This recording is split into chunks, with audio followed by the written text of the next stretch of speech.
Now let's present Enrique Traver. Enrique, he's married with Soy Travel. They have five children and six grandchildren.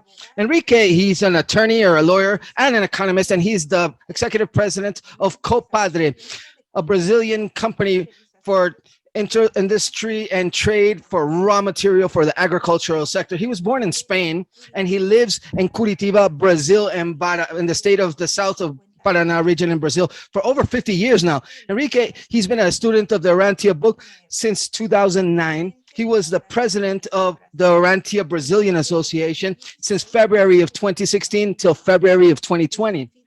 He's also the host of a study group in the Curitiba study group since 2014. And currently, he's the president of the Urantia International Association since 2021. Thank you so much, Enrique, for your willingness to serve. Please go ahead with your presentation.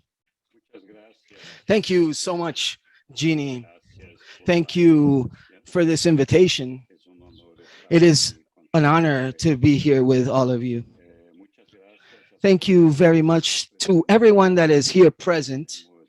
We have a very good turnout. I hope that I can correspond appropriately to all the expectations set forth today. It is a very big opportunity to be together and to be able to share a bit of our spirituality, a bit of our brotherhood and sisterhood. So therefore, I am very pleased to see so many people here that I haven't seen in such a long time and to see everyone's faces. Well, this is an event that is being promoted by the Education Committee from the Urantia International Association. And also, it is an event or a conference that has the support, the financial and technical support of the Urantia International Association. So therefore, we really thank, or I really thank all the different directors, all the different members of the board of directors from the association for allowing us to have this event with simultaneous translation in real time so that we can speak freely here today. It is also very important for everyone to understand that despite at this particular moment, me being the president, or I am the president of Urantia International Association, at this particular moment, Enrique Traver himself is speaking. I'm not speaking as the president of this association international right now. I am speaking as a person, and that is very important because we sometimes in the association we don't do interpretations about issues of the book. Each student must personally, independently, on its own, study the book and try to come to that person's individual interpretation. So what we're going to speak about here today is basically things that come from the comprehension or the understanding of Enrique Traver as a person. I selected this presentation. I chose to do it in Spanish because I suppose, and I hope that it's okay, that the majority of the public today is currently Spanish speaking in terms of the registrations that we saw or the people that, so I ask you for forgiveness for the other speakers or the other people that speak different language, but you have simultaneous translation to accompany this process. And obviously, if we have any doubts or questions, please ask and we will solve them for you. Fantastic. What we're going to speak about today, or the issue that I'm going to share with all of you, is related to service towards the revelation and towards the universal Father. And here I am sharing my screen with all of you. I hope that all of you can see it. And here, on purpose, to Jesus, I I put Jesus here on the picture on purpose, which is the biggest example of them all, the biggest example for service towards humanity. And I also added a B, working, because bees are very hardworking, they're very operational, and they work tirelessly so that their communities can achieve everything that they need to achieve, and so that there's progress and growth that is sustainable for their colonies. So the bee is a true example of work, of the person working or the being working. So here we are. Let's continue. We're going to share certain points and certain reflections. If you have any doubts that you can't wait until we finish this small presentation, that you have an urgent concern, then I will let you to open up your microphone. We will enable it, and you can ask. You can interrupt, but if it's very important, obviously, with pleasure, I will answer any pressing questions that you may have. But if it's possible to wait until the end, that would be the ideal. But if something is urgent, don't worry about it. Interrupt me. And here, let me give you a few points that we are going to reflect upon today. I hope that how I am speaking is not too complicated for the interpreters, that the interpreters are able to translate in real time. Hopefully, I am speaking with adequate vocabulary. Well, I wanted to continue or begin by speaking about this issue, thinking about when I personally discovered the Urantia book. Very possibly, it happened to me. What happened to me is what probably happened to the majority of all of you. Immediately, I became passionate about this revelation. I became very enthusiastic from the very start, both in my mind and in my heart. Everything was telling me inside that this revelation was the true opportunity and continues to be the opportunity that we all have to change the world, to ensure that we work towards a better world. So at that particular moment, of course, I was filled with enthusiasm, and I began to speak with all my friends, with my family, everyone that I can speak to. I began to speak about the Urantia book. And of course, many people looked at me with distrust. And some perhaps thought, this guy, Enrique, now apparently has become crazy. He has a fascination with this book, and he does nothing except speak about it. Well, of course, it's very clear that many of the people whom I spoke with did not pay attention to me. They looked at me, like I told you, with a lot of distrust. And, well, that was highly frustrating for me, because I wasn't able to truly understand how people could not be interested in this when I started to explain about this magnificent book about the creation and about our universal Father. When I spoke about billions of worlds, when I talked about inhabited planets, when I talked about 7 super universes,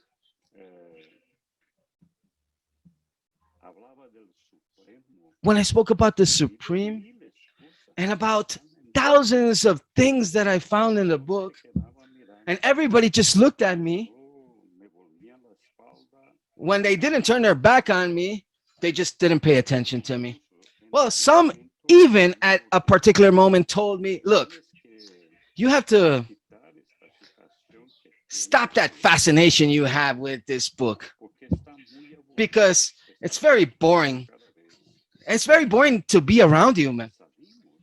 Every time we go out with you, or every time we go to lunch or we go to dinner, you become very fastidious and you speak about this book like if it's the only thing that exists in life.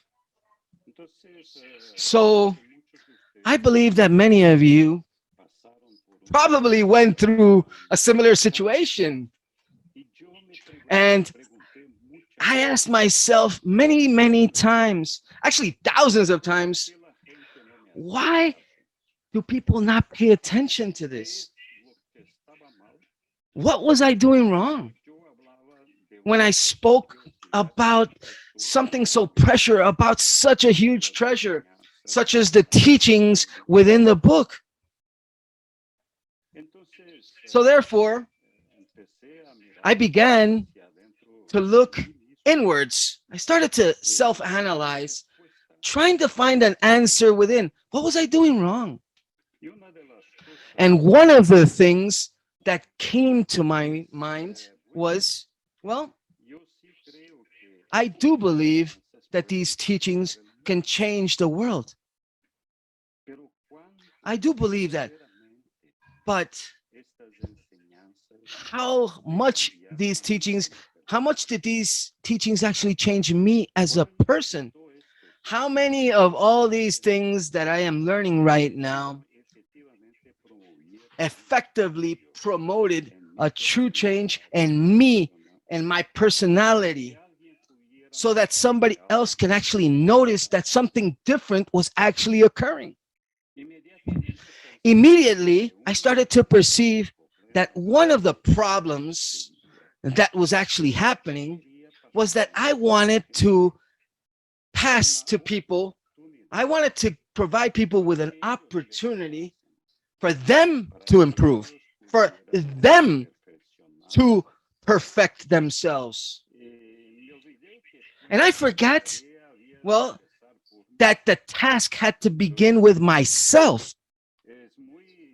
It is very easy when we try to transfer that responsibility and say, well, if everybody starts studying the book and trying to incorporate the teachings, then we will have a better world. But my hope was that others would make the world better, motivated by the teachings. So therefore, something wrong was happening here.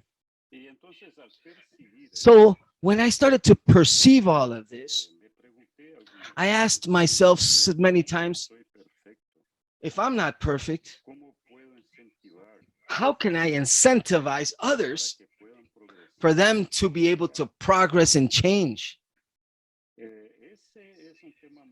That's a very interesting topic because many of us think that the simple fact that we are not completely prepared yet for a determined issue, then we're not capable of getting involved in this and in working towards this. So we entertain the feeling or the perception, or we entertain the feelings that, well, if we want to be getting involved with a determined issue, if we want to be working on a specific topic, then it's important for us to be perfectly dominating this topic. The problem is that when we think in this fashion, if we think like this, then we're expecting that maybe one day we will be sufficiently prepared in order to work and do that which we believe is important. So therefore, we sometimes just stop doing things. We wait, thinking that we will get better little by little. And first we will complete our own self-training. And then from that point forward, once in the future, once we're actually ready, then we can begin our work. Well, the truth is that we we think, if we think this way, none of us will ever be ready. The truth is, none of us is perfect. And the Father says in his orders, is his major claim or his major proclamation, says, "Be ye perfect as I am perfect." Which means when the Father asks us to accomplish this, he already recognizes that we are imperfect, implicitly speaking. So we have to, yes, seek perfection, of course. However, do we truly believe that we can achieve that perfection here and now, in this particular moment? Or how much time could this take us? Or or is it gonna happen when we achieve paradise and when we see the Father face to face? Is that the only moment when we can truly say that we are perfect? So all of these projects that we have and everything that we think that we can possibly work towards to incentivize others so that everyone can progress and change would have to wait. If we wait for this, all of that would have to wait to see what happens later. If I have the understanding, if I believe that I am not prepared yet to work for the Father and for work for my brothers or sisters, then in what way can we participate in all of this? Other times, we get the impression, or we would like to be maybe like a governor or like a president or like a important leader. We would like to be like in a position that can truly, from that position where that we find ourselves, to have the authority or the leadership capacity to make the necessary changes. So many times we think, well, this president or that governor or this judge or whatever role that person has can read the Urantia book and can actually perhaps understand what a better world can truly entail, having already achieved that authority, and then begin to change the world due to already having a certain authority. But would that also work in this fashion? That we would, that's us trying to transfer responsibility toward other individuals. And even worse, thinking that other people can, that have authority, can actually make the world better.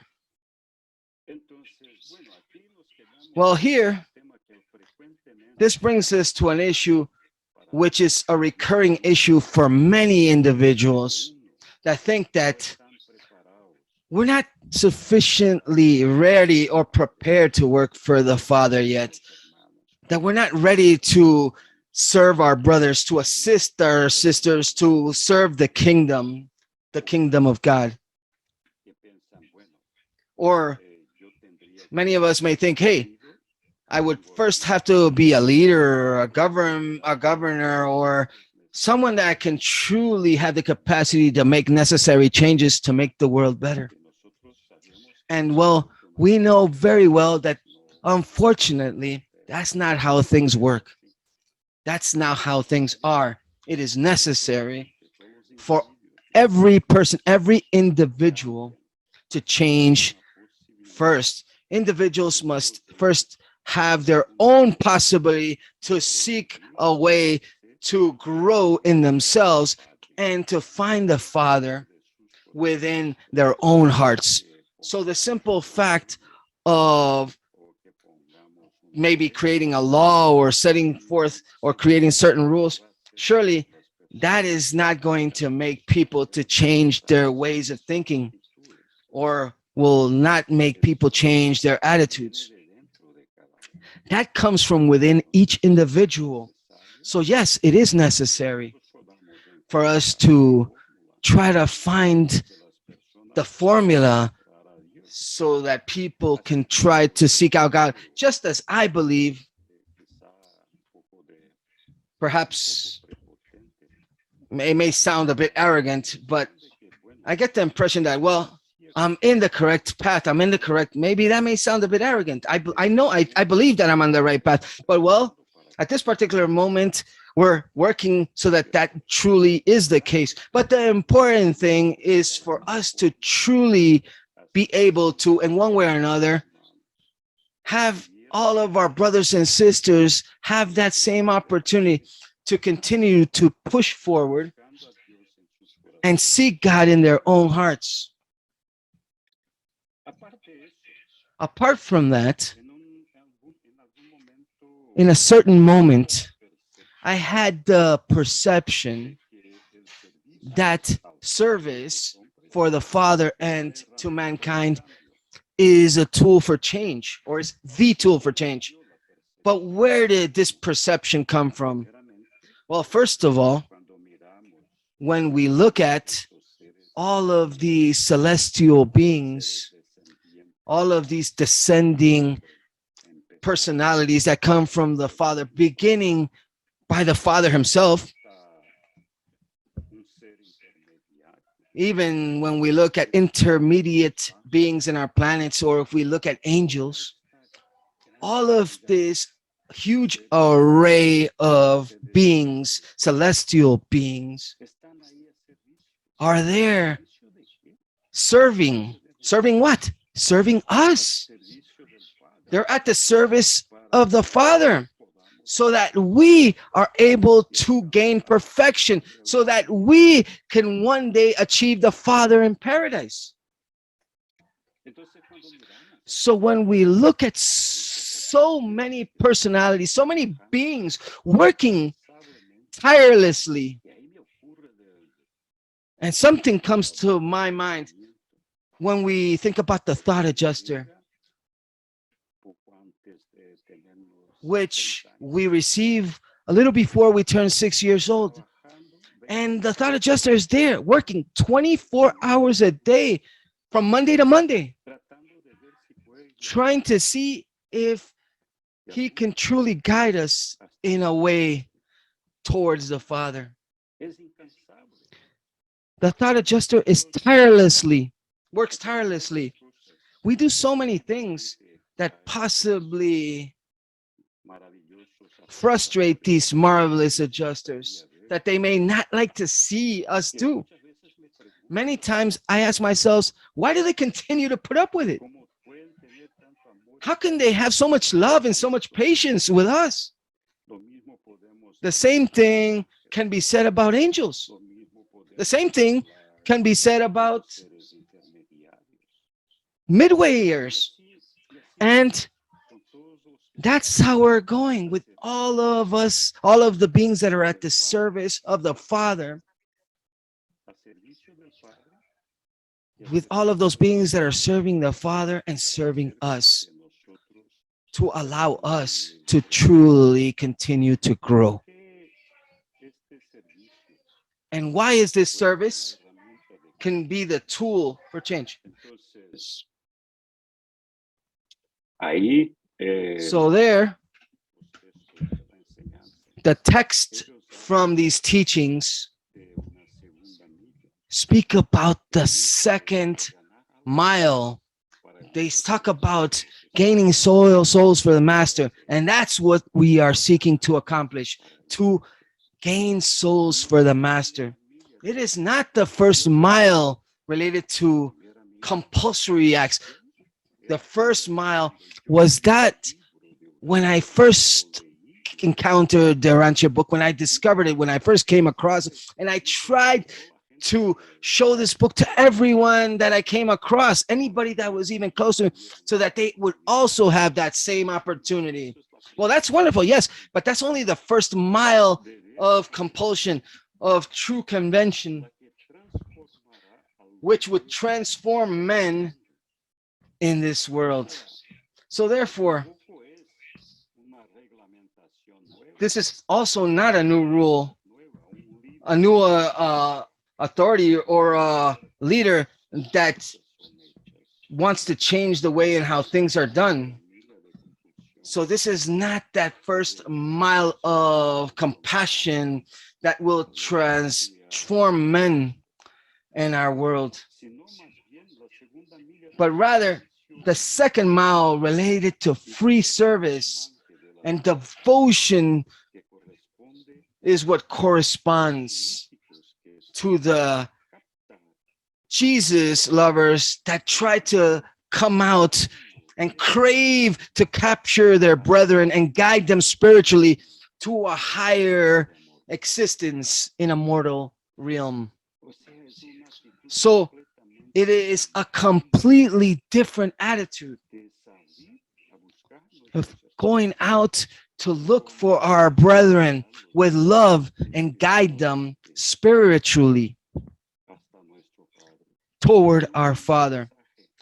There's a quote where Jesus actually found a child which was lost. And Jesus, accompanied by Ganid, took this child to his mother. And there might have been is there a more important award or a greater happiness or a greater prize than having taken a lost child toward his mother? Is there a greater reward?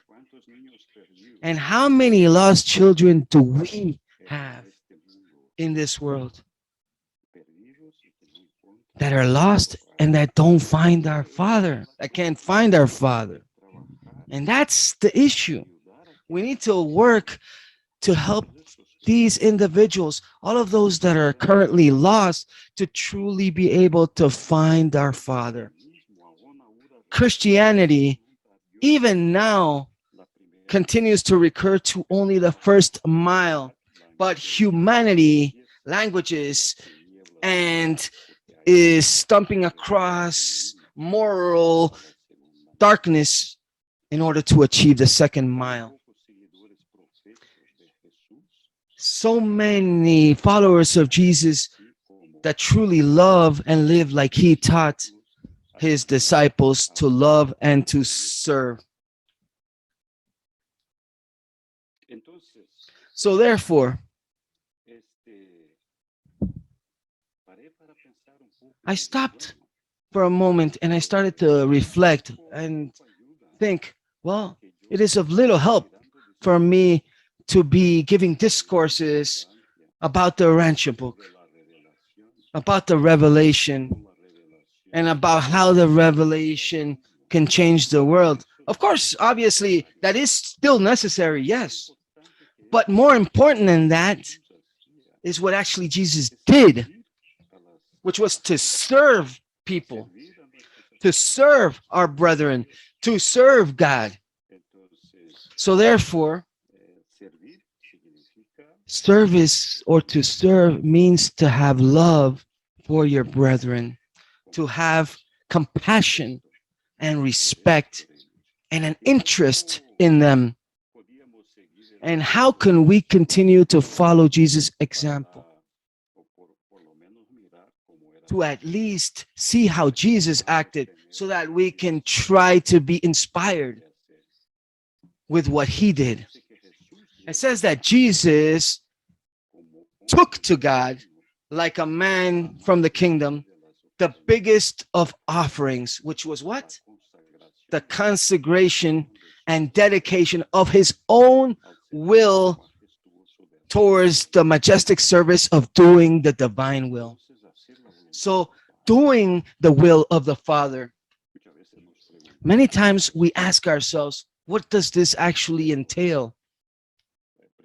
But mainly the will of the Father, when we seek perfection according to his will, is to recognize that we're all brothers or sisters. to distribute that love that the Father has given to us, to have consideration for our brethren, that just like the Father has with us. The devotion of Jesus and the will of the Father and service towards man was more than a simple mortal decision and a human determination. It was an actual total consecration of himself toward the bestowal of love without reserve. To follow Jesus means to personally share his religious faith, to enter the spirit of the life of the master in altruistic service towards man. Jesus taught men that they should assign themselves a high value. That was Jesus' service with all men, so that all men would have in themselves appreciation and consideration of higher values, of elevated values in time and in eternity. Just as Jesus assigned men a high value, he himself, Jesus, was also willing to invest in service without pause, in service for humanity without pause. And it was this infinite value of the finite that made the golden rule become a vital factor within his religion. And the question is, what mortal can stop feeling elevated due to that extraordinary face that Jesus has for him or her? Well, if any brother or sister can feel that we have love or faith, an elevated love or faith for that brother or that sister, just like Jesus had it, then what brother or what sister could not actually pay attention to the things that we say? And that's where it is. That's the reason, once again, to serve. And then we may ask ourselves, what was Jesus' leadership like? Was he a type of governor? Was he a type of king amongst kings for earthly men? What strength or authority did he have in order to impose rules or laws to change things? In truth, Jesus never tried to interfere in what belonged to Caesar or belonged to men, in the sense in how they conduced their own lives from the political or legal point of view or perspective. So how does a man from Nazareth, and he himself many times heard this, how can someone be from Nazarene actually come up with something worthwhile or good? How can such a person, such a simple person, can actually attract so many men and women so that they can listen and serve and follow him? The truth is that Jesus' love was contagious. His respect for people, for the individuals that surrounded him, his tolerance, his friendship, his love, his way of acting, that's what made Jesus a very special person.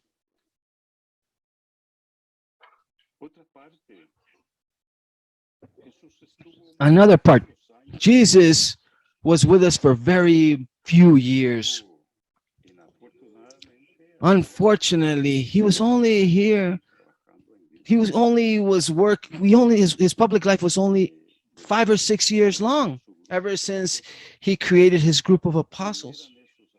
And it was these apostles. Were these apostles perfect? What was the group that Jesus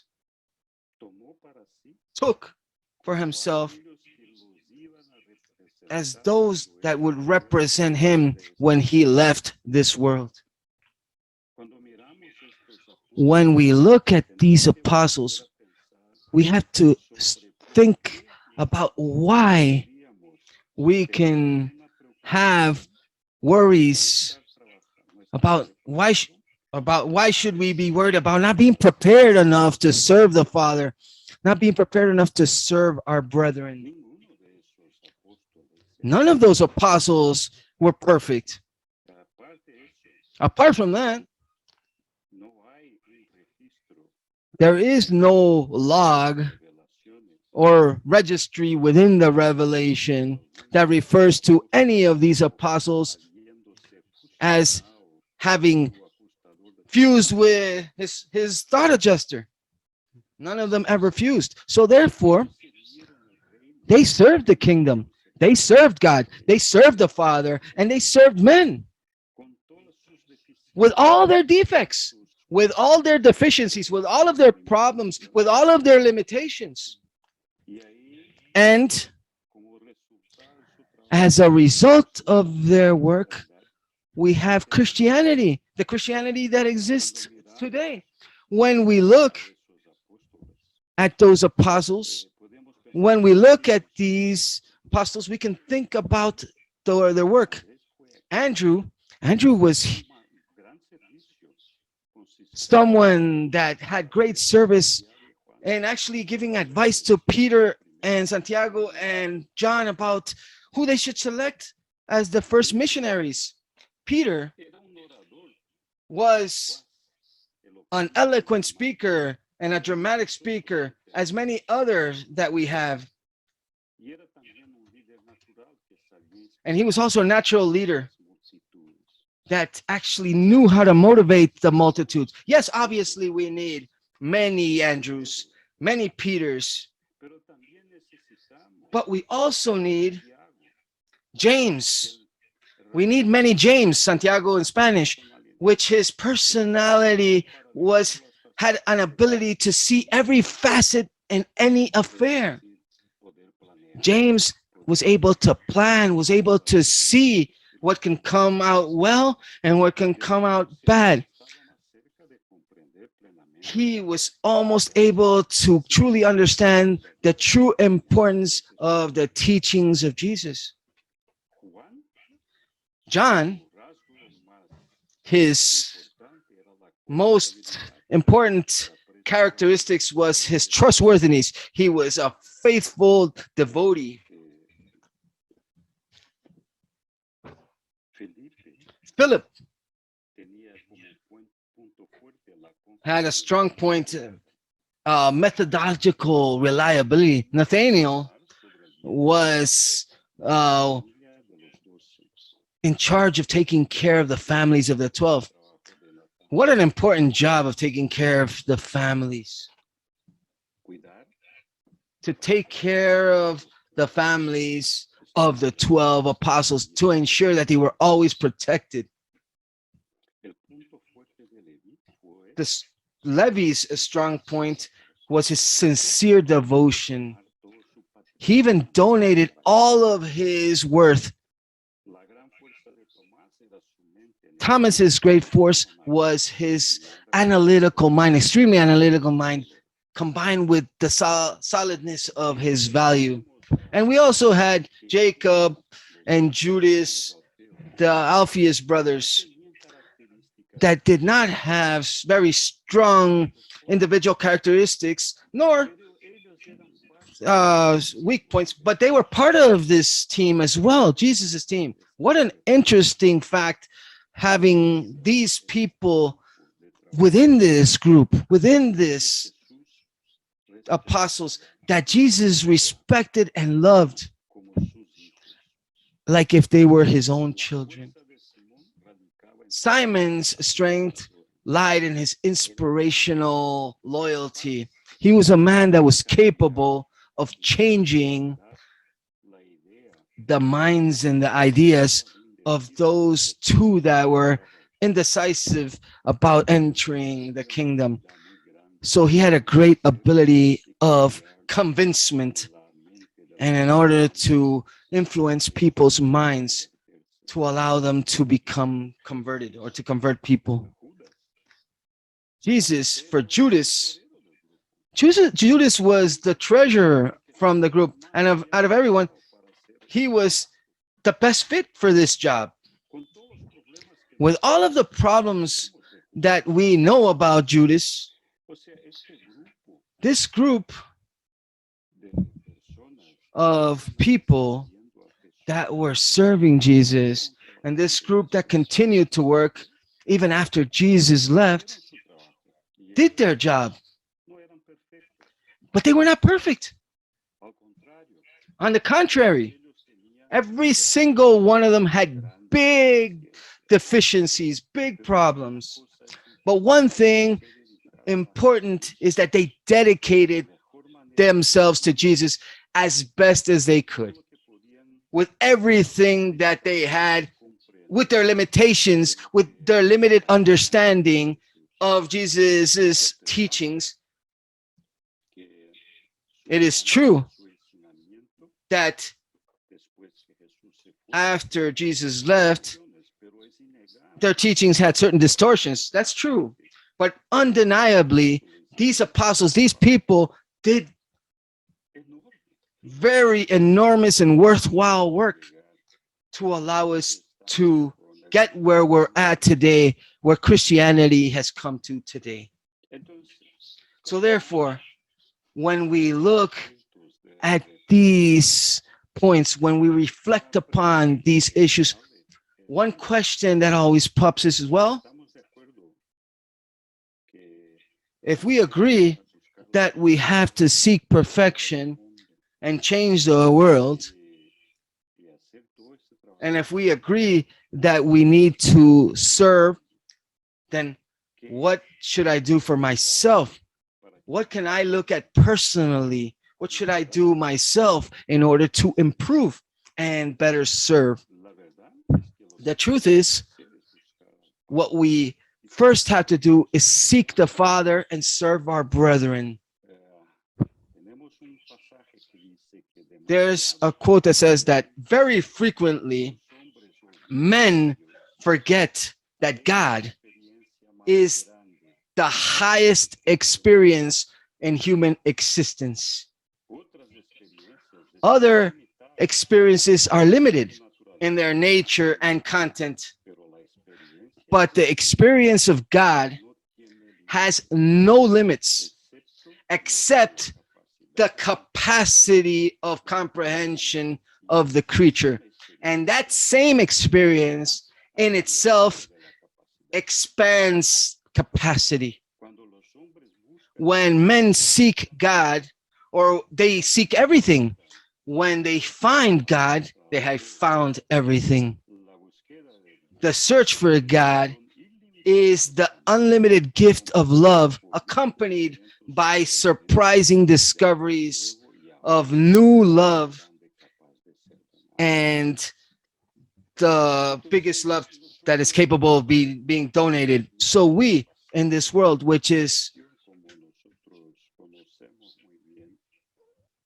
very well expressed in this quote, how much time do we dedicate ourselves toward this experience of finding God, which is the highest experience that we should seek out in human experience?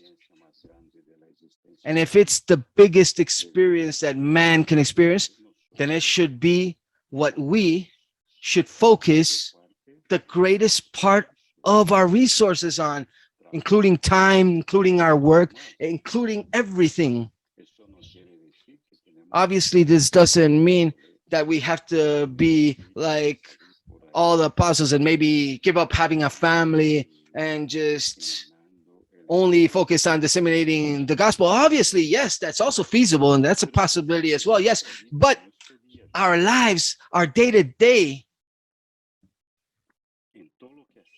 everything that we do, in everything that we do, we could include within every activity that we do, we could include this perception that these activities, wherever we do them and whatever way that we do them, can actually give us an opportunity or provide us an opportunity to know God more and more and know our brothers and sisters more and more.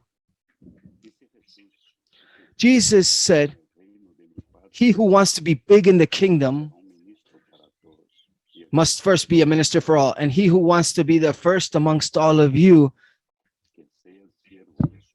he must be the servant of his or her brothers." Well, what can I do for myself? Try to seek out the Father. Try to make the improvements in yourself that the revelation is proposing that each of us make within ourselves. What changes do we have to do? In what ways? We need to improve ourselves to be worthy and present ourselves towards others. Obviously, this does not mean that in the meantime, while we are still imperfect, while we're still trying to achieve perfections, it doesn't mean that we can't work for our brothers. It doesn't mean that we shouldn't start serving now, serving the Father. As we saw before, it's the complete opposite. While we seek the Father, while we search for the Father, while we seek to serve our brethren, more and more we need to serve, and more we need to have love for everything that we receive and for everything that the Father has given us.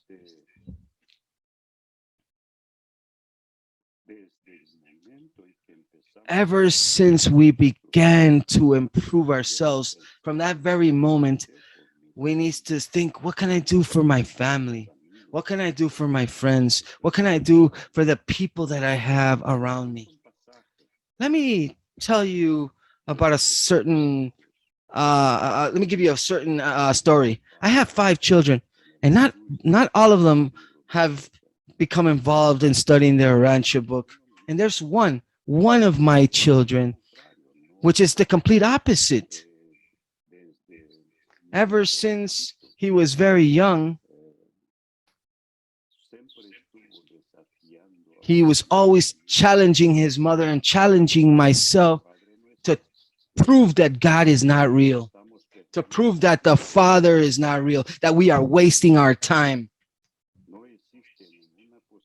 that there is absolutely no possibility for God to be a person, nor have the condition of being a creator.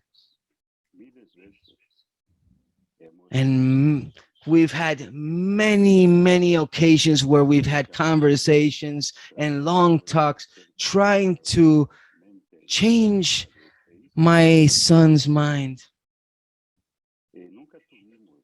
And we never had any success in changing his way of thinking. My son was recently sick. He fell ill with several difficulties, and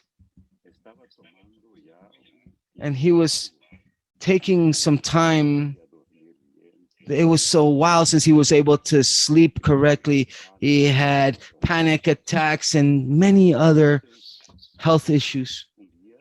And so one day, just a little while ago, he was so tired of taking medicine, working with doctors, and many other things, and with so many other attempts of trying to overcome his difficulties. During a crisis, he said, well, okay, God, please, if you do exist, take away these afflictions that I have. Help me, please, because I don't know what else to do. And he told me, my son told me later, crying,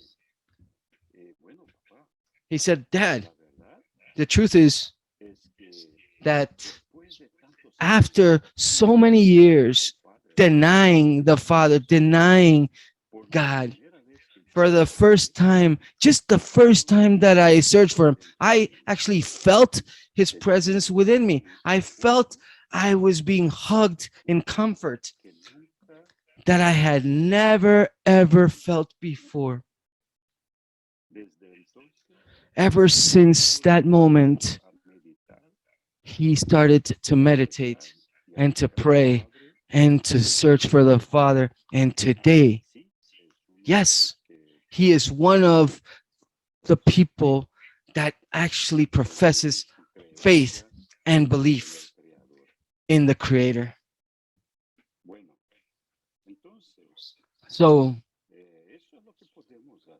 that's what we can do for our family. Help our children, our friends, our brothers and sisters to find God, to support our family so that all of their lives are easier. Not because we give them money or whatever. Obviously, if when that's possible, it's also valid, yes, but because they need to know that they have somebody that is going to accompany them, that is looking out for them, someone that they can count on, and whom they can share their problems with, whom they can look for alternatives and solutions with for their afflictions. Therefore, and Jesus said, if you love your brethren as I have loved you, all men will know that you are my disciples. And in that moment, we no longer have to have discourses about the Urantia book because everyone will, will recognize that we are disciples of Jesus, that we carry the Father within ourselves, that we are at the service of the Father and at the service of humanity. People themselves will try to search out and try to understand what is that source of everything that we do and everything that we do and how we have obtained our growth. They will try to search for that. So I believe that if we love our brethren and if we support them, then we don't actually need discourses about inhabited planets and those created by the Father, about the Supreme, nor any of these other things. That will come in due time. But the most important thing is for people to be able to perceive that we love them, that we take care of them, that we respect them, and that we want to be with them. So, therefore, that is the point. Finally, what can I do for the Father? What can I do for the revelation? I'm going to speak a little bit about a report that Chris Wood prepared in his annual report in 2019, I believe it was, which is published in the Rancho Association website. I'm not sure if this is his own creation. Perhaps yes, perhaps no. I'm not sure he wrote it himself, but everybody, you may know if this is the case or not. However, since I find it there, I think it is attributable to him. It's important to say that I didn't, that I'm not the one saying this, but I agree completely with it.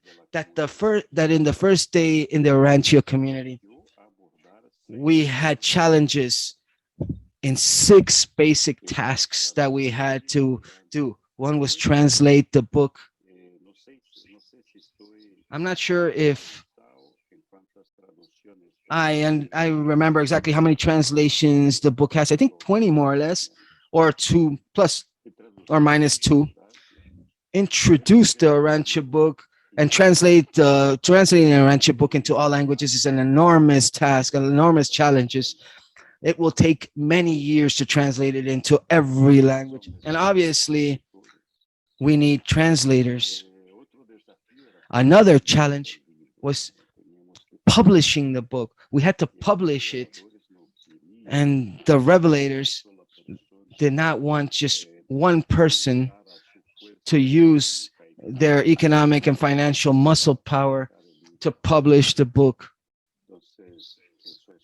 It didn't want just one person to be the sole financer. So that's another challenge. Translate and publish the Rancho book. Some of the biggest challenges that we have from the perspective of providing these teachings or have them be available to the peoples in every corner of the world in our planet. Just to give you an idea, the Bible has translations into 2,500 languages or dialects. It is clear, obviously, we don't need to have 2,500 translations into different languages and dialects. However, we do need to have at least every major language covered in the world. Distribute the book throughout the world and disseminate the teachings is another one of the challenges because it's also not possible to have the idea that we are going to disseminate the teachings through massive communication campaigns in the media. That's not what the revelators asked. In fact, they recommend not to do it in this fashion. Why? Because it is not enough to advertise the book. It is necessary for people to become interested in the book. And it is important for the people to be able or capable of reading the book, reading the teachings, and assimilate those teachings so that they can actually undertake change. So if we work in a massive campaign, or if we work with mass distribution and mass dissemination strategies for the teachings within the book, it can actually bring in more harm than good or solutions. Because if people are not convinced, if the people don't truly comprehend or understand that these are personal teachings and that each person must change individually, then what can happen is that we may find resistance toward this dissemination effort, strong resistance. And instead of getting positive results, it may backfire and turn into very negative results. Other important work is to promote the study of the book, to create, as the mandate says, create thousands of study groups. And why does it ask us to do this precisely? Why are these study groups so important? Because those study groups will allow us to truly disseminate the teachings in a safe, specific, comprehensible fashion with success. Sharing experiences and teachings in study groups is the way to help our brothers and sisters to find these teachings, to understand them, and to have them be assimilated in their minds and in their hearts.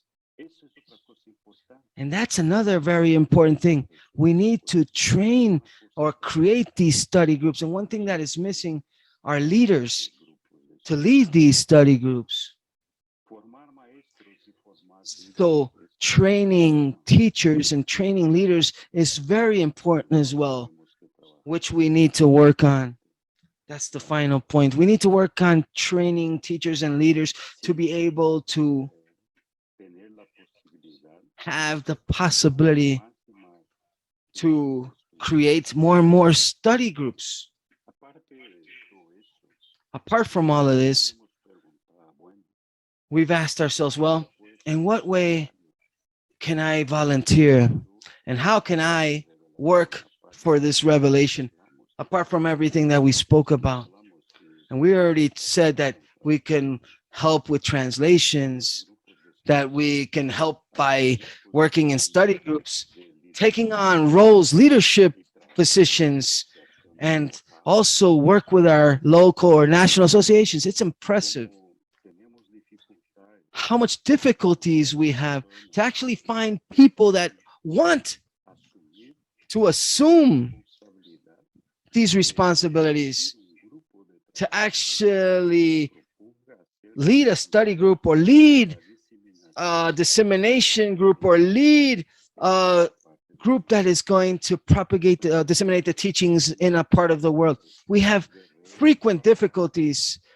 When some leader leaves, it's very difficult to replace them because we sometimes don't find people that want to take on those responsibilities. So here I wanted to invite all of you, please consider this possibility. Please decide that you want to help form groups that want to work in disseminating the revelations in your own countries and within your own localities. Another important thing is related to donations.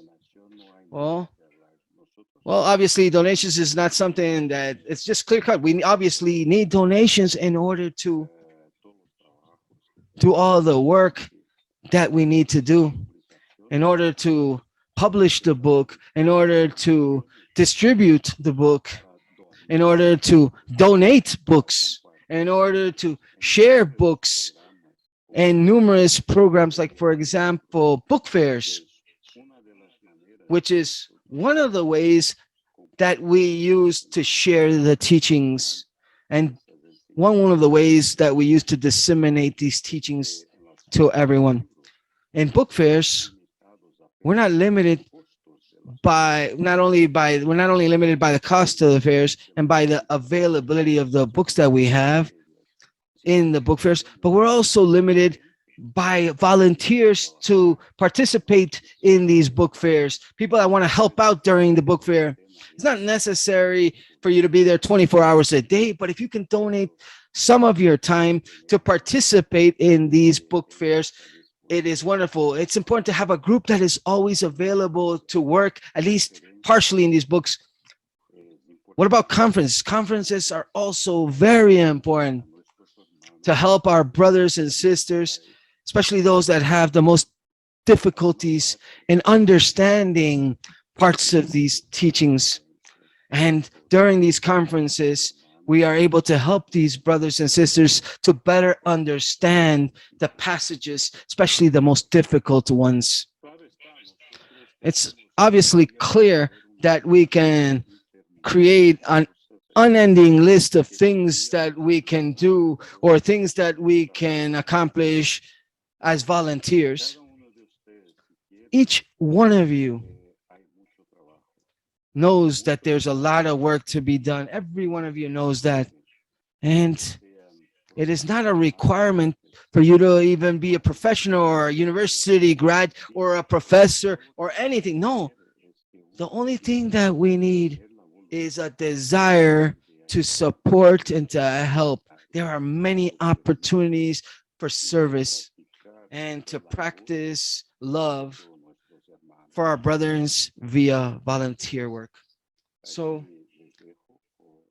I leave you with a gratitude for Jesus or our thanks for Jesus. And I hope that these reflections were able to bring you some ideas of what we can do to serve the revelations and to serve our families and to serve our brothers. Thank you very much to everyone. Thank you, Enrique. Does anybody have any questions or for Enrique or any comments? I'm going to open up the mics so that anybody can open them. I've just enabled the microphone. So we have three hands that are raised right now. First, Bernardo, then Hector, then Efrain. Please go ahead, Bernardo, first. Hello. Good day, good evening, Enrique, and to everyone else. Well, I've seen that in your presentation. There was like two parts. One at for the service of the revelation, the other for the service to the world, which I believe is where the one that you've expanded upon the most. I understand that, obviously, in terms of service for the revelation,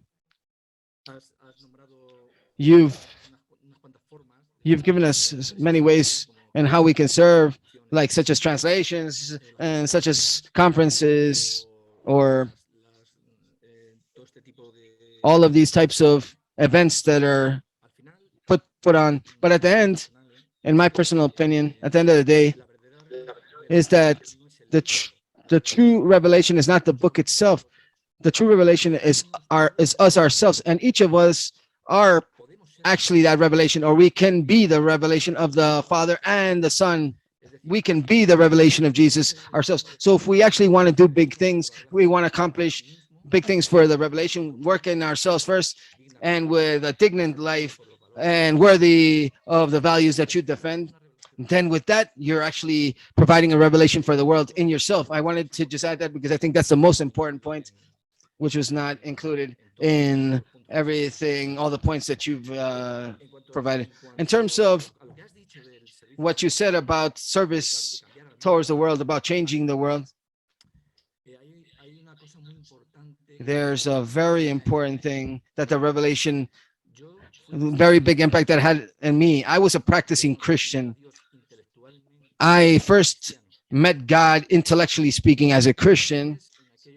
And in those times, well, I looked at reality very differently because what this revelation has done in me was not only expand the intellectual concept of God within me, but especially what it has done is it expanded my mind and it opened the God consciousness, God awareness that it is. It had expanded that God consciousness related to reality. That's what the revelation did in me.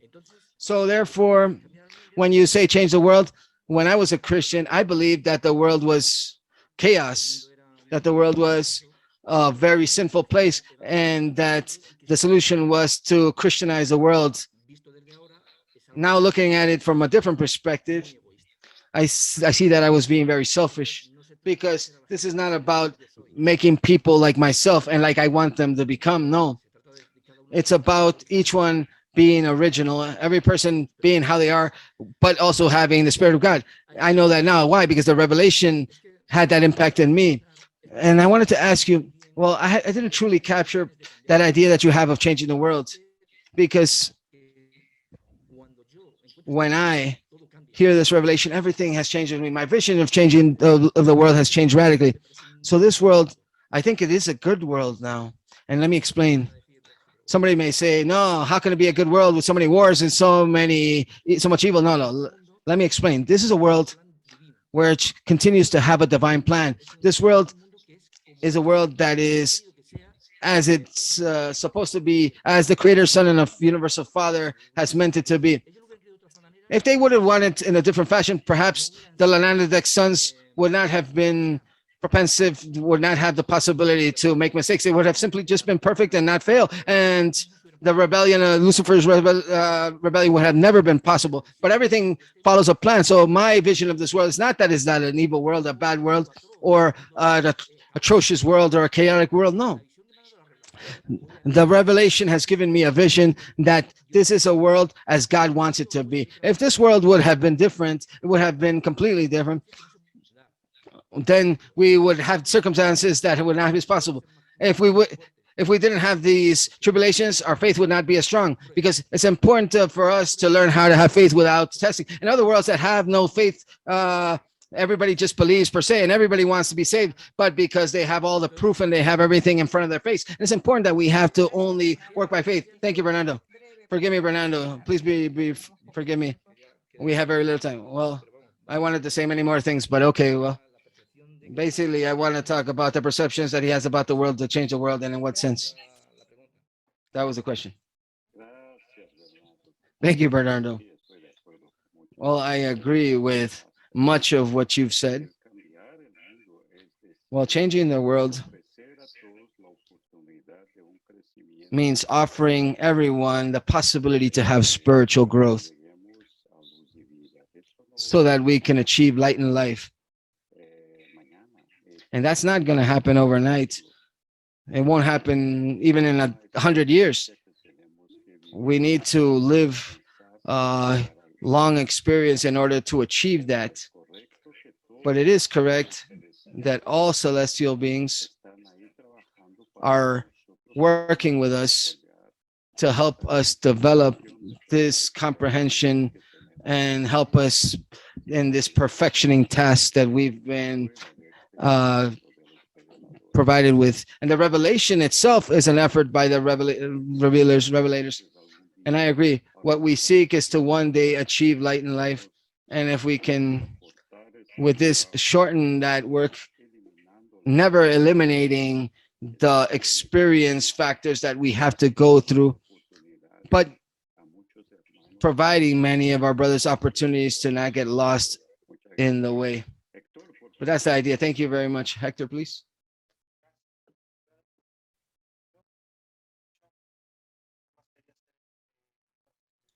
No se escucha bien. We can't hear you, Hector.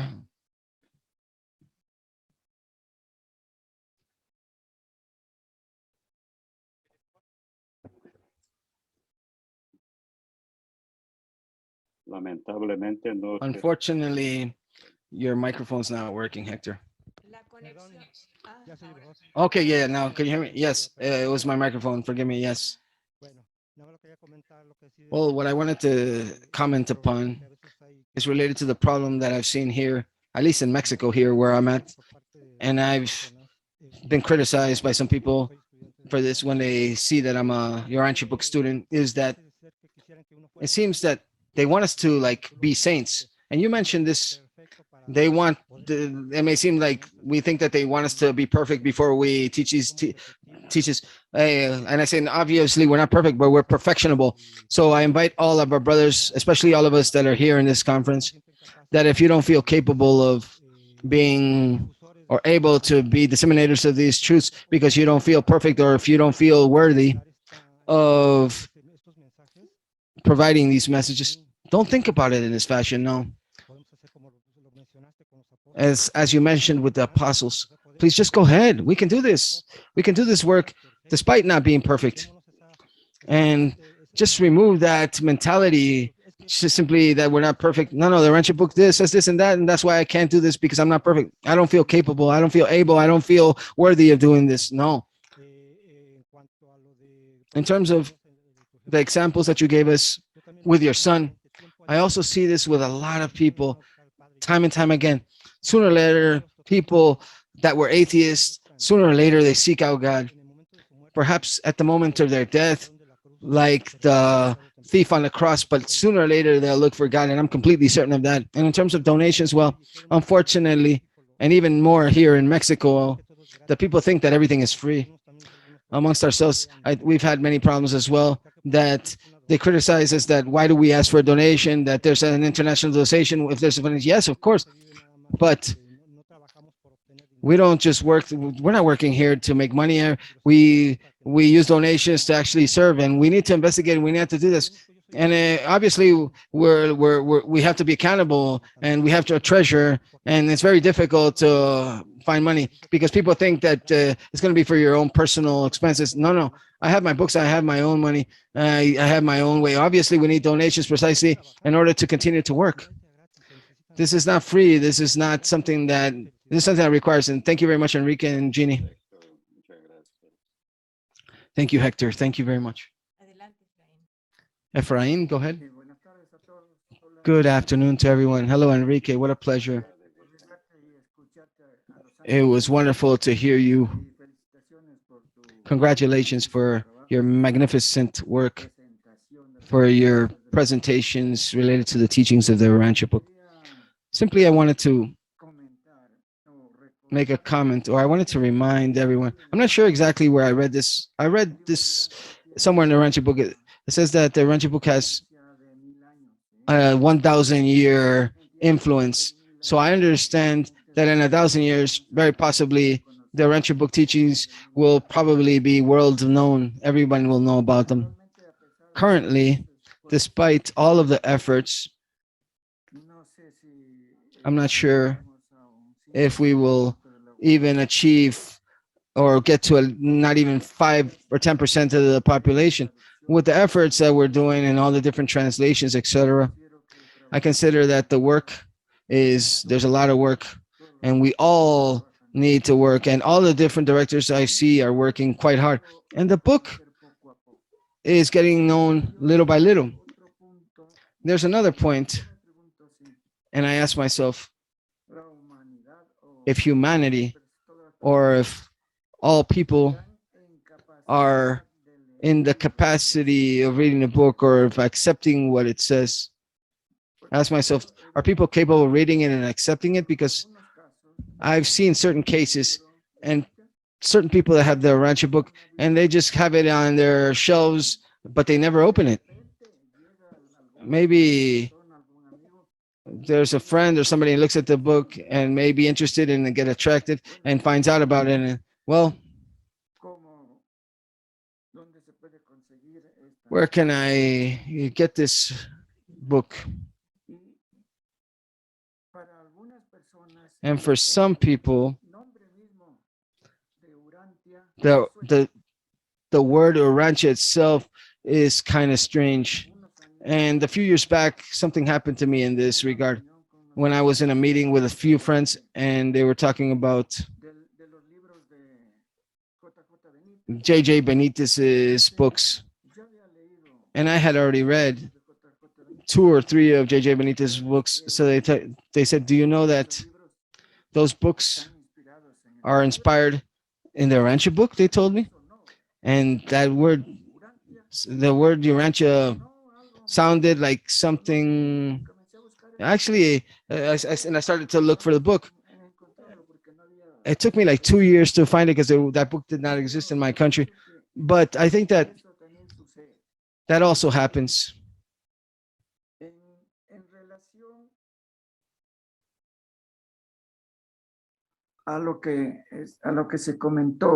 In terms of what was said about not being prepared yet to evolve or that we don't accept what occurs in ourselves, we have to remember that this world, as Jesus told us, is not a valley of tears. No, it's the sand where we actually forge souls, where we actually, in the needs and with the hammer of consistency, or that's something like that. That's what the book says. So therefore, there must come a time in the future, perhaps when we are no longer here, perhaps when these teachings, these valuable teachings, are actually available to all humanity. Thank you very much. Thank you, Ephraim. Yes, having books available is not a easy task. It costs a lot of money, yes, and distribution is not easy. And as you said many times, people receive the book and they just put it on their shelves and don't even read it. But that's part of the process. But that's why many times we need donations and actual people to help us distribute the book. It's not enough with just having the book available. We have to have people that actually can sell or donate the book and help that be something effective. Thank you very much for your comments, Efrain. Marcelino, Un gran abrazo para todas y a todos. big hug to each and every one of you. I'm very pleased to be here today. I've had some very serious difficulties with my internet connection in Venezuela. Enrique, the truth is, I congratulate you for your extraordinary talk. I've been praying for your success as the president ever since you took office, and have the certainty that you deserve this, not only for that extraordinary work that you have done, but also due to being an inspiration to us all. I was very impressed that you're a recent Urantia book reader. I thought you were a long time reader. I thought you knew about this way long. And now I just realized that only 2009. That really impressed me. The truth is that that means that I double congratulate you. Well, the topic has been very appropriate, but the most important thing that has to do with the book that you talked about is putting into practice, and that's the fundamental issue, and that is the heart of everything. So I think that the topic that you touched upon is completely connected with the fundamental practice of putting it into service, into practice, and everything that is related to service is doing the will of the Father. And what is the will of the Father? Well, the will of the Father, apart from many other things that we have to, in one way, meditate upon, is to give to others everything that God has given us. Basically, that is our homework. That is our vision. That is our task. That is this. That is what service is. And I've always, I can't stop repeating what the revelators tell us in paper 25, section 4, where which is in page 279 or 279 to 280. And let me read it, my dear Enrique and everybody that is listening. It says, we will open up a path via the different ascending levels in this vast university of experience, imparting those that are below you with the knowledge you recently acquired of your advancement career in the universal regime. We don't consider that you have acquired knowledge and truth until you don't demonstrate your abilities and desires of actually teaching those truths to others. So therefore, the transmitting to others what God has given to us, each one in your own way, that's our task. That is our duty. That is our mission. That is the compliance with what God wants from us. And that is the way to, in one way or another, put all of this into practice. So once again, I congratulate you, Enrique. I'm so happy to see you once again, and I wish you the best of successes. Thank you, Jeannie, and thank you. May God and the angels continue to fill everyone with blessings here. Thank you, Marcelino. Lynn. Good afternoon, everybody. Hello, Enrique. I would like to thank you, first of all, for the story that you shared about your son, his awakening spiritual life. This was so beautiful and touching. And I would like to touch on a few things that you had said. First of all, you said that reading the book is the first mile. We all are doing the first mile right now. What is our second mile? This is the question. And this is really what every one of us needs to find out. How can we do the second mile, right? You also said that we need to train leaders and teachers. You said that the apostles were imperfect and they got us to Christianity. And a lot of Christians are really, really good evangelizers because they know the Bible, they have read and studied the Bible. And I think that for myself, as a Urantia book reader, student, you know, I was looking at the Bible like, what are they saying, you know?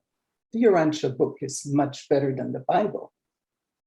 But, you know, God has so many ways for us to lead us when we want to serve. And of course, I wanted to serve the revelation. I wanted to serve God because I don't know the book by heart. But the first time that I ended the book, I knew that I had to do something. I did not know what, but I knew that I had to do something. And as soon that I wanted to do for the revelation, some opportunities appear. Small ones for beginning, because, I was like the apostle, and I'm still like an apostle. I don't know everything, but what I know, I needed to share with people that do not know, or at least, to bring them a little bit light in their life. And coming back to Christianity, those people that they know God, they know Jesus, and they love God, and they love Jesus. So these people are the really ones that we need to target. We need to target them because there are like 2 billion of them around the world. So if we take those people and bring them, make a bridge to the revelation, taking some quotes from the Bible and bring them to the revelation, to the Jesus life story, it makes a wonderful difference. It makes a wonderful difference. Now, a few years ago, I took a course which was called the Master Ministry. And these people that gave the course, they do bridges between the Bible to the revelation. And everything, I'm amazed because everything that is written in the Bible from Jesus, Jesus quotes, they are in the book. And this for me was like, wow, we need to do something with this. So after I graduated from that course, I said to the people of the Christ Experiment, I said, really, this course needs to be in French to all the French around the world. And then Zanette, one of the person that is the creator of this course, looks at me and she said, Lynn, would you like to translate it in French? And I said, oops. Okay, I'll do it. So I translated in French. It's on the web right now. We have French students that are taking the Master Ministries course in French, and it's absolutely just beautiful. We need to just make people aware that there are some tools from students of the Urantia book to bring people, Christian people, closer to the revelation, reading the 4th part of the book, and then start beginning. Read first part, second part, third part, fourth part again. And these one will be the people that will help the revelation go forward. Thank you. Thank you, Enrique. Muchas gracias. Thank you very much, Lynn. Thank you so much for your intensive work and the labor that you do for the Father and for the revelation, what you do for our brethren. Thank you so much, Lynn. Alejandro, please go ahead. Thank you. First of all, good evening to everyone. Enrique, thank you so much for your time. Thank you for your presentation that you just shared with us. Personally speaking, there are certain points that you've mentioned that in my mind, ever since I finished reading the book for the first time, the Urantia book for the first time, have been present in my mind in terms of what do I do now? In terms of what I just finished receiving, in terms of how do I make this reciprocal? And I think this is very important.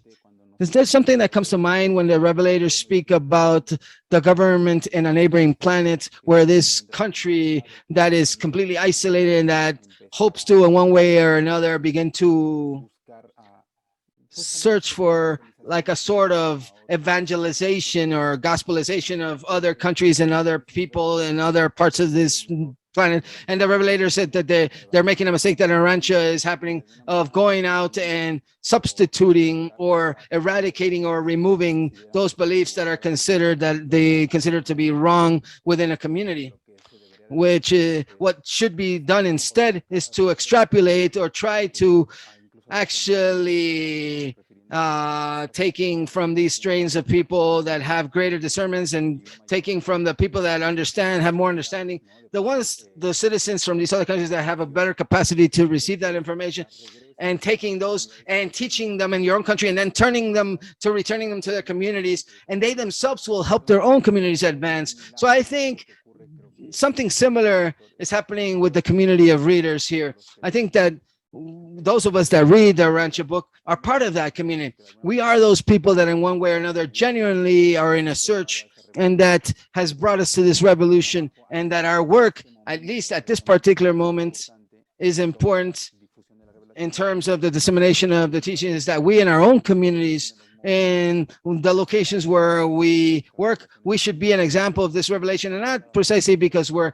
constantly quoting the book, or as you mentioned, there was a point where I was similar to you. I was like a Jehovah's Witness knocking on everybody's door. I simply had a different argument with a different book under my arms, but I was just a Jehovah's Witness similar to them. And when I was taking on that position, what I was doing was actually doing evasion. I was evading the responsibility. I was evading my commitment of living the teachings, which for me was much easier to send and direct people towards the book. Like, here you can find information, just pay attention to what I say, than to ever have an effort to live as a consequence of the teachings. And I think that this is something that we have to consider, at least from my point of view, my current position in terms of the situation. Obviously, there's a lot of information that exists. There's a lot of information available.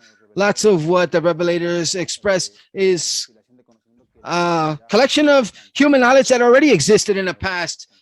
Some of the concepts are obviously new. There are some revelations, but many of the things are also available elsewhere. What I'm getting at here is that God is an experience. God is not a concept. God is not a word. And it's through service how we can actually experiment and recognize the Father. And that's where we are going to actually work in our own development, and where we can actually help others. Not precisely by landing down on the concepts of books. And I think that's very important to consider, because perhaps the community of readers are these strains that have been called to later on go back to our communities, to go back to our environments, to our context, to our countries, and to be able to be an example and be the tangible evidence of life that is being lived under the willingness and the will of the Father. And that has incalculable value, more than simply just repeating the book by memory. And that is very important. At least today, I think we need to consider that and have that present when in our service and in our contributions to the dissemination of the revelation. I simply wanted to say that, and I went. Thank you very much, Enrique, and well, good afternoon to everyone. Thank you, Alejandro. Thank you for your comments. Marinette, Marinette, adelante. please go ahead, Marinette. Good afternoon to everyone. Thank you very much, Enrique, for your presentation. Well, I wanted to basically tell you about my conclusions that I got from Enrique's presentation. And I asked myself a question. What was the task of the apostles? Apart from everything that they did daily, I can summarize their task. Their task was to accompany Jesus in trying to tell their brethren that God is the Father of everyone, and that we are all brothers and sisters. And in that task that Jesus had of teaching that to his apostles, and the apostles learning it, and they themselves had to replicate this same task that Jesus did with them, with their brothers. So how can we ourselves do that task today? I asked myself that question, and I think it's very important, all the points that we touched upon, without undermining any of the points, because it's just as important for us to be the living book, or for us to live these teachings. That's just as important as it's also important for us to be a vehicle as well, so that other people can actually get closer to God, whether it be via they see us because they see us in that spiritualized attitude, or because we ourselves are the vehicle that gets them closer to the book. And here comes the other part, which I think is also very important. It's precisely just that we need to become the vehicle that so that the book can reach many more people. Why? Because as Enrique said at the very beginning of his talk, the first mile is to scrutinize the book, to fall in love with the book. That's the first mile, and want everyone to obviously have the book. That actually compulsory mile, and I think for everyone that same thing happens. And how other people get to the second mile, and how other people to actually realize, or how we realize that service is the best technique to truly make the world better at any moment. Obviously, it's by the discovery of the teachings of the book. That's why it's so important that we commit to create study groups, because in study groups we can share the knowledge that we're going to expand in terms of the teachings. That's why I said in the beginning of my comment that none of the things that we've touched upon is less valuable than anything else. Everything is valuable. The study groups, us being the vehicle for to take the book to others, or be ourselves the inspiration by our ways of acting, so that people say, "Hey, what is this person reading, or what does this person eat in order to act as this fashion?" So to see if we can be the same, and so we can learn, and that way we can help exchange the teachings of the Urantia book. And in order to accomplish this, we need to commit, and we need to assume the responsibility, and we need to take this message to the people that we come in contact with. It doesn't matter how many people. It can be simply our family, it can be with our friends, but we should always have these things in mind, that we are a vehicle for inspiration, first of all, and that we're also a vehicle to have other people have access to this book. And in that way, each individual should be free of developing their own spirituality. But it's very important for them to actually have the book, because it's via the book that people can truly, at least at an intellectual level, change their concepts that they have related to God and spirituality. That was my comment.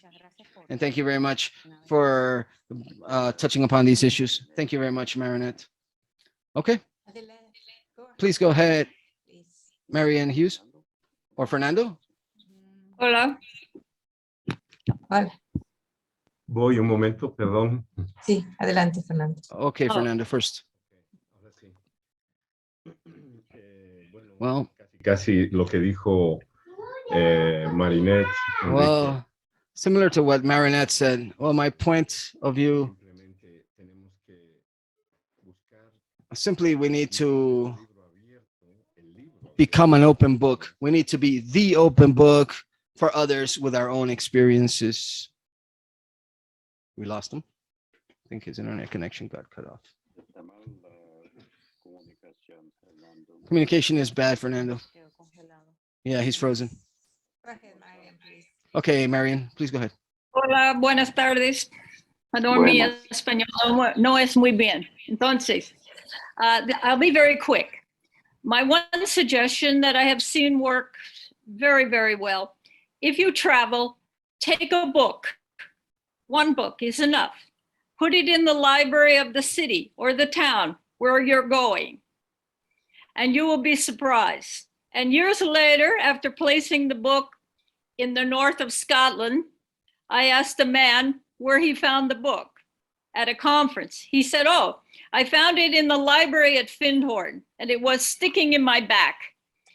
And I pulled it out, and I've been reading it ever since.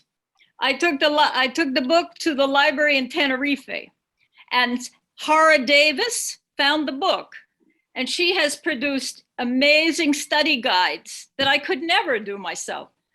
Incredible study guides to the Urantia book. My experience, not everyone is ready for this book in this century, and that let the thought adjuster and the midwayers and the angels guide the people that are ready for the book. But if you put the book out there and leave it to the universe to bring people to the book, you will be surprised how successful they are. And that's all I had to say. Nice to see you all. Ciao. Ciao. Thank you, Maria. Muchas gracias. Fernando, please go Fernando, ahead. Perdón, adelante, Fernando. please go ahead, Fernando. Yes, sorry, but the internet failed in that moment. Perdonen, pero el internet falló. Well, forgive me, the internet just got cut off at the moment when I was speaking, but I was saying that we need to be the open book, that we need to share what we have learned. We need to share the truths that we have obtained from the book. Instead of just speaking about those truths, many times we become people that are trying to share what the book says. And it's obviously important, but not from the intellectual point of view, not from the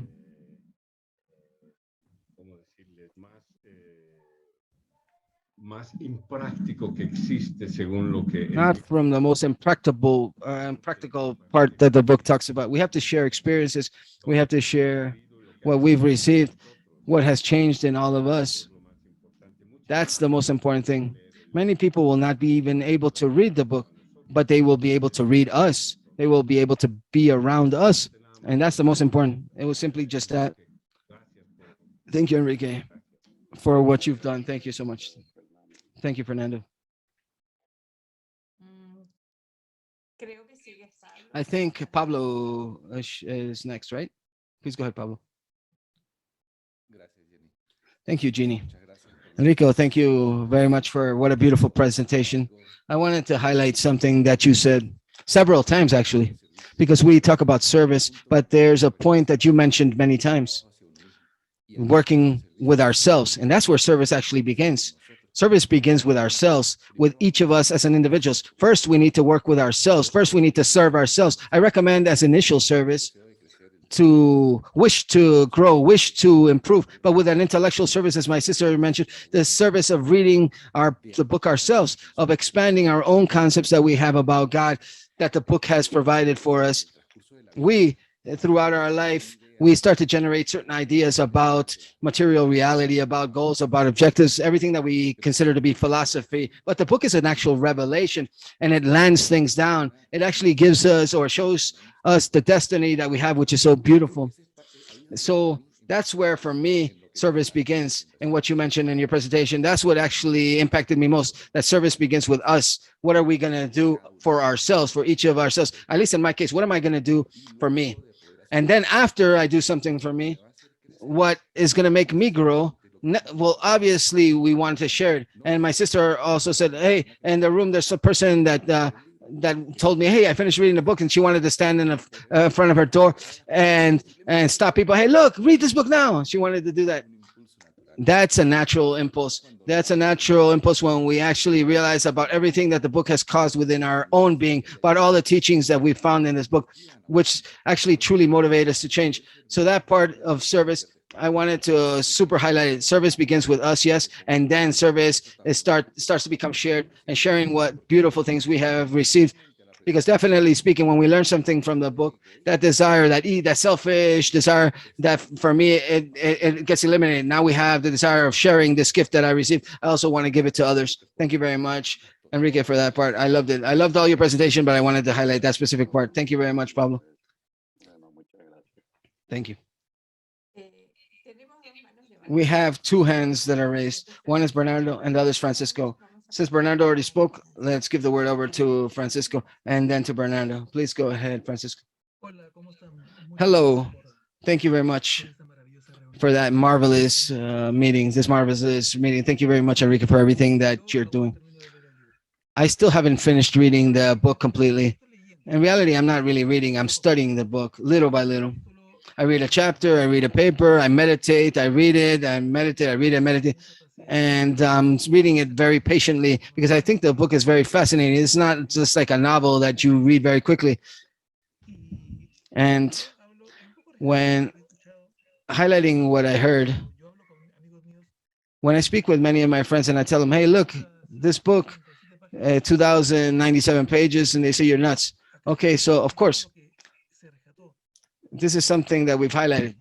Our own behavior, since I'm changing and I'm transmitting these teachings, people start to see. Some of them will actually start getting closer to the book and they will read it. And they ask me, where did you get this? I have two friends that started to read the book, and we're actually sharing experiences about our teachings, about the learnings. But many people say, no, you're crazy. 2,097 pages. I'm not going to read that. But it's the actual teachings what are so important. Like, for example, when we travel on an airplane and when you hear the announcements by the right before you take off, the flight attendant, when there's a lack of pressure, she tells you that your oxygen is going to bring down. They said, don't put it on the child first. Put it on yourself before you put it on the child. And why should you put it on yourself? Obviously, because I put it on the child first, then I don't have oxygen and I can't help the child. So first of all, I need to help myself first, and then I can help others. And I think something similar is happening here. And this happens in our own selves. We need to first help ourselves so we can transmit it to others instead of trying to have everybody read what I'm reading. And I guess this is a bit of the teachings that we need to teach ourselves before we teach others. And that was everything that I wanted to mention. And thank you very much for this marvelous meeting. Thank you. Thank you, Francisco. Thank you. Please go ahead, Bernardo. Enrique, I wanted to speak with the president, not with Enrique. I know that you said you're here as Enrique and not as the president, but I wanted to speak to the president. Well, I think in order to have success, so that the revelation can have success, we need to understand the times. We need to read the reality of every moment in time, because the role is actually in decadence and it actually reaches very few people. So if you have a huge effort and if you spend a lot of resources in order to do that task, then you're wasting your time perhaps. Why? Because that's only one part of this generation actually read on paper. Very few people. The majority of people don't read on paper any longer. And I think that the association has to consider that as well. At least in my perspective, people don't actually read paper books that much anymore. And in terms of transmitting the revolution or disseminating, I simply wanted to talk about my personal experience. When I was prepared, it's not that I was out there trying to seek out the revelation, but the revelation actually found me. And that's the way it actually happened. And so I'm talking about my personal experience. I've seen it heard here that like the Christians, that we had to conquer them or that we had to evangelize like the Christians do, etc. But I believe that if you read the Urantia book, and you see that in those times, the apostles and Jesus transmitted the revelation due to the spoken word. Well, wonderful. That's great, because there was no press, obviously, because there was no print. There was no different way. And that was the way back in those days. But is that the way they would do it today? In my point of view, that would be a failure if we do it like that today. Just preaching the Urantia book in the streets, word by word. Why?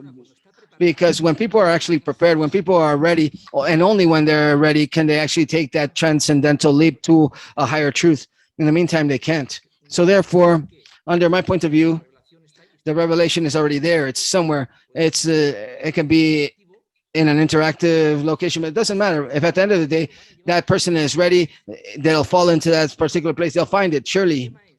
The issue is not that we would have them to adhere to us, but rather for they themselves will adhere to us if they're ready. And I think that will be the process that will occur from this point forward.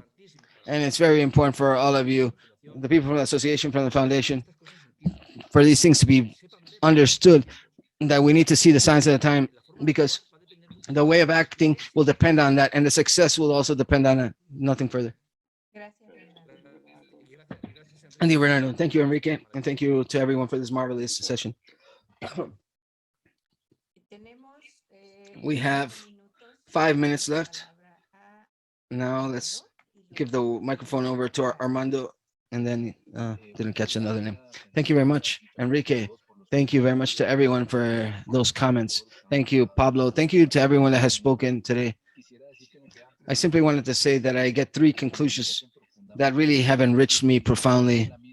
using the same visual Urantia image about those three concentric circles. The first concentric circle would be my inner training, reading the book entirely, rereading the book. That would be the first inner circle, expanding my own mind with this book. The second concentric circle would be the circle of study groups, of friendships, of communities that are being created, which are so beautiful and so creatively and so enriching and so solidarity. And that third concentric circle would be like, how do we reach the planet? And for that, we need technology and different communication strategies. And I think the biggest challenge would be to actually reach the East, like Melchizedek's challenge. In Islam, we have more than 20 countries, and in the East, we have huge challenges related to dissemination. We will have to find the adequate voice, the appropriate way of penetrating those worlds. Congratulations for these events. Thank you.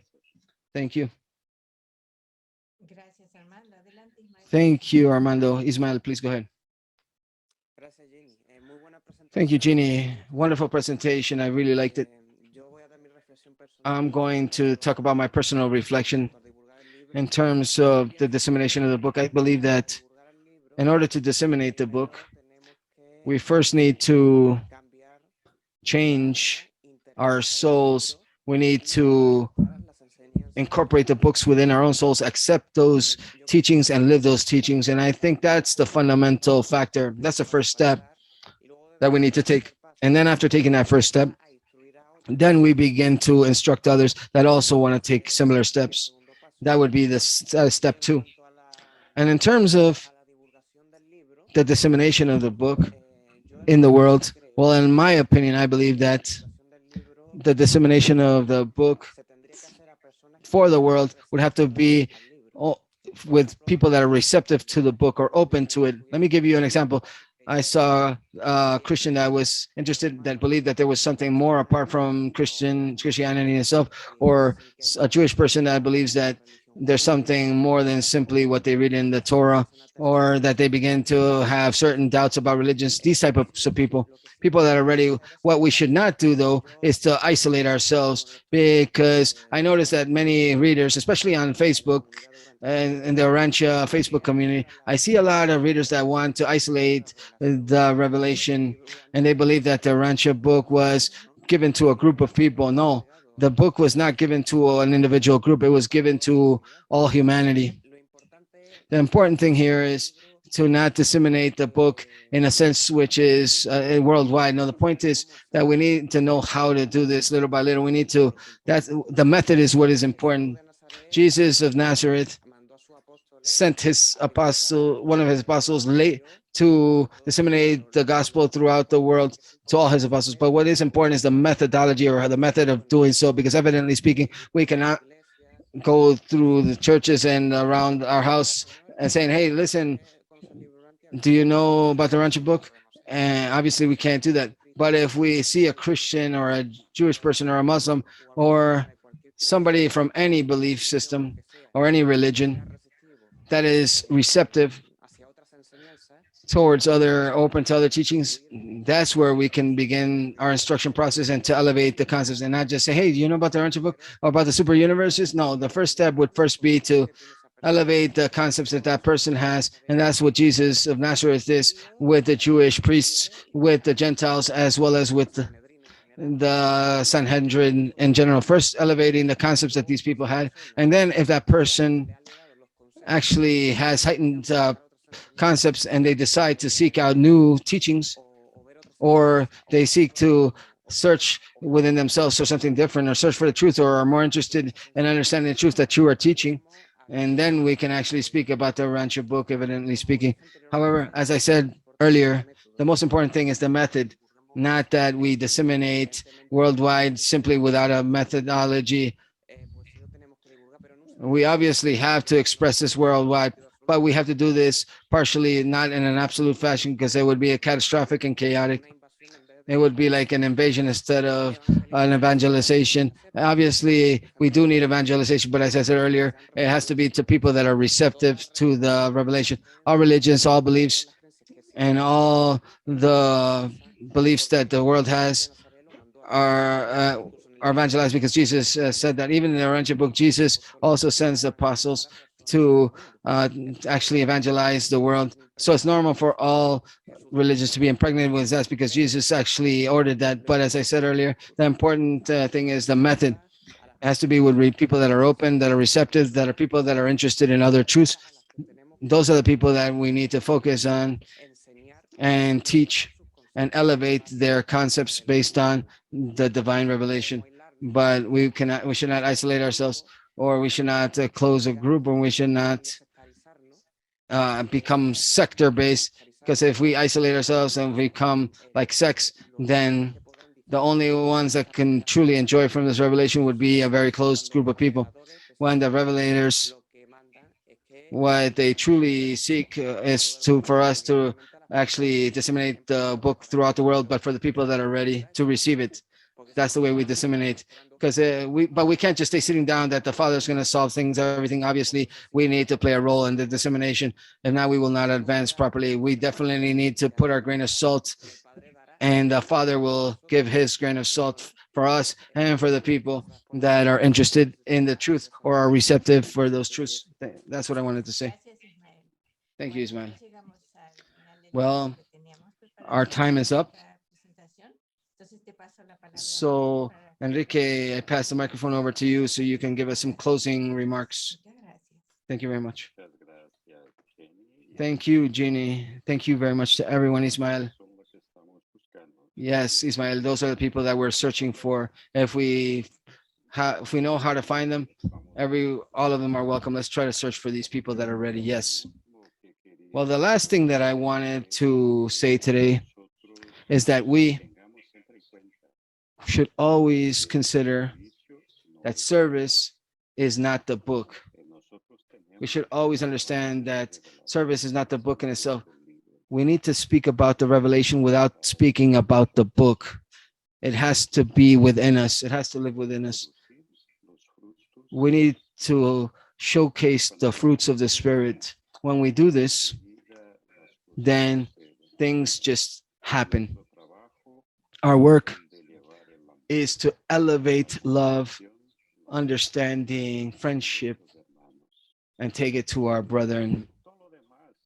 Everything else will simply come as a consequence of all of this. So let's always consider that service is not simply being prepared. Service is not perfection, is not having power, or is not having the authority. Service is loving our brothers and sisters. That is what service is. And if we want, we have a lot. If we want to work on this, we have a lot to do. Thank you very much to all of you for this opportunity to speak with you. There's many things to do. There are many things to be done. If you want to discover something that you can do, ask me, and I'll let you know what you can do. A big hug to everyone. A big hug, you need. Thank you, Enrique. Excellent talk. Great presentation. I loved it. Thank you very much to everyone for your presence here. Thank you very much for your participation.